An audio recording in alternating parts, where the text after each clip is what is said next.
Savez-vous ce qu'est un crédit social ou un système de crédit social? Il s'agit d'un système de surveillance totale dans lequel un gouvernement espionne le comportement des citoyens de manière globale, attribue ou retire des points pour cela et en fonction du solde du crédit social, les citoyens sont soit traités de manière préférentielle, soit pénalisés. C'est surtout connu en Chine. Par exemple, en 2018 encore, SRF a parlé avec un regard critique des conséquences du système de crédit social chinois sur les citoyens. La même année, un membre du Parlement s'est exprimé lors du congrès du Parti chinois. Je demande un large éventail de sanctions pour les personnes ayant un mauvais crédit social. Ceux qui ont ce mauvais crédit doivent être limités dans leur liberté de mouvement, et ce par différents moyens. L'exemple du journaliste d'investigation Liu Hu, qui a été mis sur une liste noire pour un article sur les fonctionnaires corrompus, montre comment on peut imaginer cela de manière très pratique. Il est surveillé en permanence, peut à peine exercer son métier, ne peut plus prendre le train ni l'avion. Je ne peux plus réserver d'hôtel, je ne peux plus acheter d'appartement, je ne peux pas enregistrer de société ou être le représentant légal d'une organisation. Depuis, le calme est revenu dans le mainstream. Après plusieurs publications, il n'y a pas eu de tollé général. La Chine est loin. Dans l'Occident démocratique, une telle chose serait impensable. Vraiment? Presque personne ne se doute qu'on élabore déjà des plans concrets pour installer un système de points de crédit social dans le monde entier. Car SRF et d'autres médias de droit public le cachent totalement, faisant ainsi miroiter à la population occidentale une sécurité factice. De quel plan s'agit-il? En 2019, un groupe de membres de think tank, de politiciens, d'anciens chefs de gouvernement, d'universitaires et de représentants de l'industrie technologique s'est réuni et a fixé des objectifs concrets pour la transformation du monde entier à l'ombre de la planification du Covid. Un livre intitulé « Remaking the World, The Age of Global Enlightenment » Reconstruire le monde.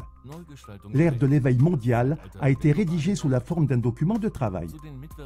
Parmi les contributeurs, on trouve des personnes haut placées, comme la présidente de la Commission européenne, Ursula von der Leyen, Vint Cerf, vice-président de Google et qu'on appelle le père d'Internet, ou Ramu Damodaran, chef de l'initiative Impact académique des Nations Unies. Le livre a été publié sous le label UN100, une initiative des Nations Unies à l'occasion du centenaire de l'organisation en 2045. Mais c'est un influent think tank américain, le Boston Global Forum, qui tirait les ficelles. De quoi parle le livre en question? Les auteurs écrivent que l'intelligence artificielle possède un grand potentiel pour changer nos vies et en même temps que l'utilisation indisciplinée de l'IA recèle un grand potentiel d'abus. C'est pourquoi il faut un contrat social pour l'ère de l'IA, qui doit s'appliquer au monde entier indépendamment de la diversité de tous les pays, ethnies et cultures. Ce contrat social a été analysé de plus près par CLA-TV. Le contrat social pour l'ère de l'IA. Application globale de l'IA. De l'égalité promise avec l'IA audio numérique. Dès le premier chapitre, on voit déjà où le voyage conduit. Le contrat social pour l'ère de l'IA crée une plateforme pour une société de démocratie intelligente. De plus, il repose sur un équilibre des pouvoirs entre les gouvernements, les entreprises, la société civile, les individus et les assistants IA. Établir un tel équilibre des pouvoirs est un objectif très élevé et nécessiterait rien de moins qu'un changement de système global. En effet, la situation politique mondiale actuelle devrait plutôt être décrite comme un déséquilibre du pouvoir dans lequel des clubs secrets et des groupes de réflexion sans contrôle démocratique définissent l'agenda. Regardez à ce sujet les documentaires de CLA-TV sous le hashtag CFR. Or, l'initiative UN100 poursuit précisément cette politique. La preuve en est que le contrat social pour l'ère de l'IA a également été créé sans contrôle démocratique et encore moins avec un mandat des peuples. De plus, vous avez bien entendu, l'UN100 inclut des assistants de l'IA dans le prétendu équilibre des pouvoirs. Concrètement, cela pourrait signifier, par exemple, que les intelligences artificielles aient leur mot à dire dans les processus politiques. On peut vraiment douter que l'équilibre des pouvoirs évoqués ci-dessous soit maintenu. Il semble beaucoup plus probable que cette égalité soit un premier pas vers le Dieu numérique tant évoqué, à la direction duquel l'humanité devra un jour se soumettre. Démocratie intelligente. La Smart Democracy ou démocratie intelligente mentionnée n'est pas définie plus avant dans le document de l'UN 100. Faut-il entendre par là une forme de domination dans laquelle une intelligence artificielle sait toujours ce qui est le mieux pour la société? On n'en est pas si loin. En 2017, le fondateur du FEM, Klaus Schwab, parlait avec admiration du fait que les technologies numériques prédictives pourraient bientôt rendre les élections démocratiques inutiles.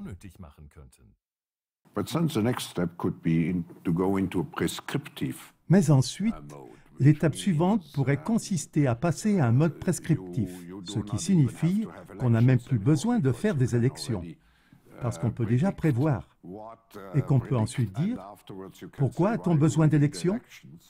Parce qu'on sait ce que sera le résultat. Et en effet, le contrat social parle d'encourager la société civile à planifier son avenir à l'aide d'outils d'intelligence artificielle prédictifs. Obligation de fournir des données complètes. Une application complète de l'IA implique également une collecte et une analyse approfondie des données. Sous le titre « Modèle de gouvernement de l'IA », on peut lire ce qui suit. Le cœur de la gestion de l'IA est le National Decision Making and Data Center, NDMD. Le NDMD collecte, stocke, analyse et utilise d'énormes quantités de données pertinentes pour la fourniture de services publics et l'évaluation des programmes et des fonctionnaires publics. Ces énormes quantités de données doivent bien sûr être mises à disposition et le contrat social s'exprime également à ce sujet. Les individus doivent contribuer au bien commun en fournissant des informations personnelles importantes, comme par exemple lors de la collecte de données de recensement et de l'élection de responsables publics. Il est donc prévu une obligation de remettre des informations personnelles importantes à une administration de l'IA. Le fait que chaque citoyen de la Terre doive en outre recevoir une identité numérique n'étonne plus guère à ce stade. Par ailleurs, il convient également de mentionner que la contrainte est une caractéristique qui traverse le contrat social.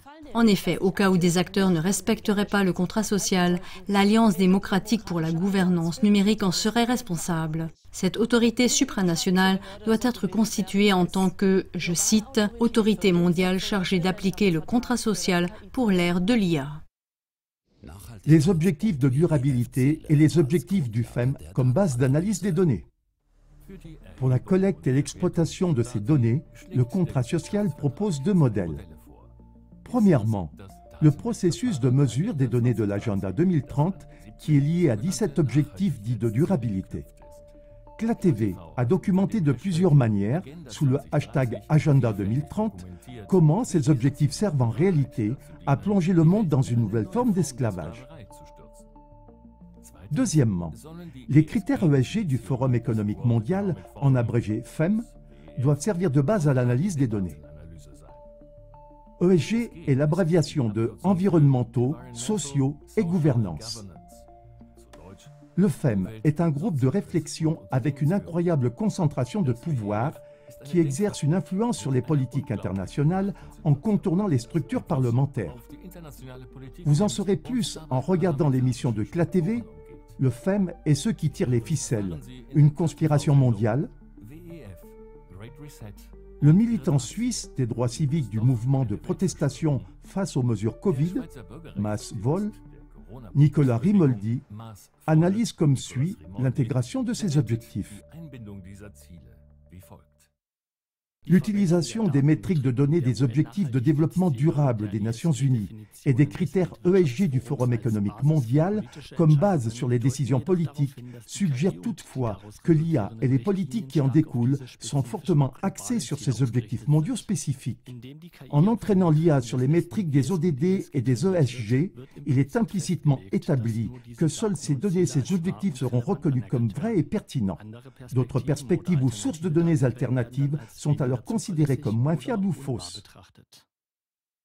Fazit. Conclusion. L'application globale prévue de l'IA comporte un énorme potentiel d'abus de données et transforme les gens en citoyens transparents.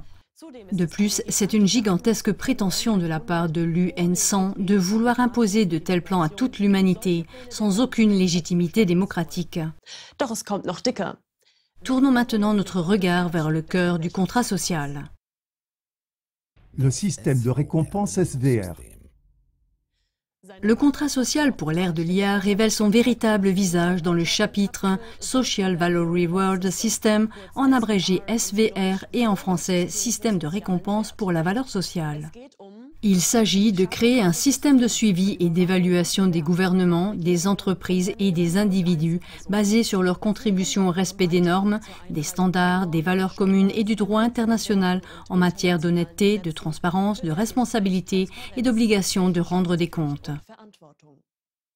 Pour beaucoup, le terme de système de crédit social est plus familier. Un tel système est déjà utilisé en Chine et fortement critiqué. Il s'agit d'un système de surveillance totale qui espionne et évalue le comportement des citoyens de manière globale, qui attribue ou retire des points de crédit social pour cela et qui privilégie ou pénalise les citoyens en fonction du solde de leur compte. Celui qui a un crédit social bas parce qu'il ne se comporte pas de manière conforme, a un Internet ralenti, paye des impôts plus élevés, perd son emploi ou son logement ou ne peut plus voyager. C'est ainsi que le Parti communiste chinois éduque les citoyens chinois à plus d'honnêteté. Il est vrai que le modèle UN100 interdit les sanctions et que, selon sa propre définition, il contraste fortement avec le modèle chinois. De plus, pour des raisons techniques, le système SVR n'est pas accessible au gouvernement. Fausse alerte donc? Non. La démarcation avec le modèle chinois n'est absolument pas crédible. Ainsi, le cofondateur du Boston Global Forum, John Quelch, a occupé, pendant des années, différentes fonctions à la CEIBS. La CEIBS est une école supérieure de Shanghai, qui, étonnamment, a été créée comme projet commun du gouvernement chinois, c'est-à-dire du Parti communiste chinois et de l'UE. Un contraste fort aurait l'air différent. Notons au passage que John Quelch et Joseph Esnail, acteurs de l'UN100, sont tous deux membres des réseaux maçonniques du gouvernement de l'ombre, que sont la Commission trilatérale et le Council on Foreign Relations. Ceux-ci travaillent à leur tour activement à l'uniformisation et à l'asservissement des peuples selon le modèle chinois. Pour d'autres raisons également, il serait naïf de croire que le système de récompense SVR ne pourrait pas évoluer vers le système de crédit social chinois. Comme l'a documenté la TV dans La Chine, ce système de domination nous menace tous. L'état de surveillance qu'est la Chine a été financé et mis en place par les familles Rothschild et Rockefeller en tant qu'expérience sociale afin d'étendre ensuite ce modèle de domination au monde entier. Et c'est ainsi que la dictature chinoise récolte de manière effrayante la reconnaissance de politiciens puissants, même sous nos latitudes. En 2013, par exemple, l'ancien Premier ministre canadien Justin Trudeau s'est exprimé ainsi. Dans une certaine mesure, j'admire la Chine parce qu'en raison de sa dictature fondamentale, elle est capable de transformer son économie en un clin d'œil. Le fondateur du FEM, Klaus Schwab, a lui aussi fait l'éloge des réalisations du Parti communiste chinois. Et si nous nous souvenons que la métrique des données du FEM doit servir de base à l'application de l'IA dans le contrat social, la boucle est bouclée. Même sans mesure punitive, le système de récompense SVR est une aberration. La surveillance totale de l'évaluation du comportement de chacun, c'est la fin de la vie privée et donc la fin de la liberté. En combinaison avec les monnaies numériques des banques centrales, en abrégé CBDC, il est facile de couper les vivres à quiconque ne se conforme pas. L'UN100 est très favorable à la monnaie numérique de banque centrale. Enfin, il faut préciser qu'un système qui récompense la conformité dégrade l'homme en tant qu'être libre. Le militant des droits civiques Nicolas Rimoldi dit à ce sujet: Nous les hommes devons être éduqués pour devenir des citoyens obéissants. Pas par la contrainte, mais par la non-récompense en cas de désobéissance, ce qui revient au même. Ce système rappelle celui des chiens pavloviens qui sont entraînés à adopter certains comportements pour obtenir des récompenses. Il déresponsabilise les citoyens et les réduit à des participants conformes au système qui agissent selon des règles prédéfinies au lieu d'agir librement et de manière autonome. Résumé.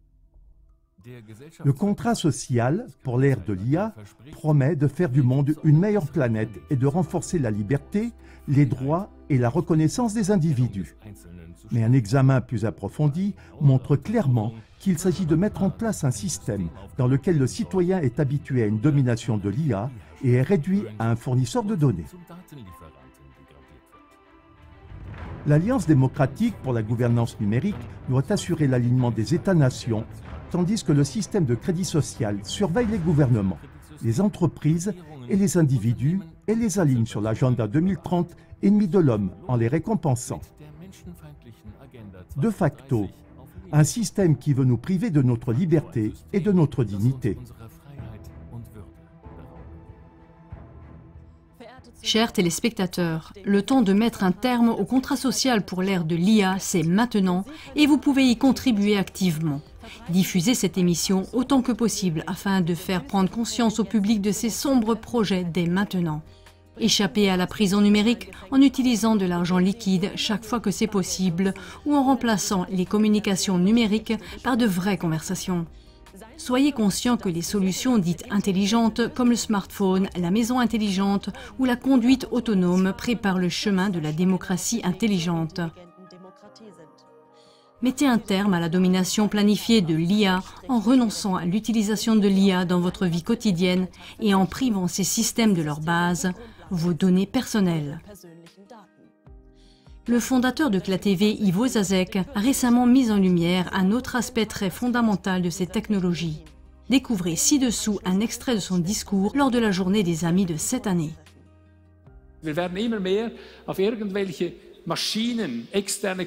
Nous sommes de plus en plus dépendants de machines extérieures, de clouds, finalement d'implants dans notre corps. Mais nous sommes ainsi dépossédés de nous-mêmes. Nous perdons nos privilèges intérieurs divins. Donc c'est toujours la même chose partout. Bien sûr, c'est un progrès considérablement sur le moment. Natürlich ist es im Moment ein beachtlicher Fortschritt. Was wir aber damit überfahren und regelrecht ruinieren, ist... Mais le danger, c'est que nous ratons l'ère révolutionnaire du développement divin en nous, où toutes ces capacités doivent naître directement en nous, sans aucune machine ou intelligence artificielle, directement depuis nous. C'est de ça qu'on parle aujourd'hui, car c'est celles-ci qui sont prévues. C'est le printemps maintenant pour ça, car tu as toutes ces capacités directement en toi. Il y a un kairos où toutes ces capacités doivent éclore en toi et devenir accessibles, utilisables.